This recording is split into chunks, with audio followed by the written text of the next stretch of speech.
Alright, so after taking the wheel off to get it prepped to paint, Tony's finding out that the brake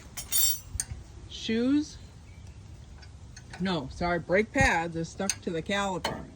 So he's gonna see if he can get it cleared up and released. So we'll see if we get that done. Get back at it. So we just had he cleaned it up and just banged it a little bit and cleaned up pretty good. Said it's gonna work. Clean it up a little bit and put some paint on it.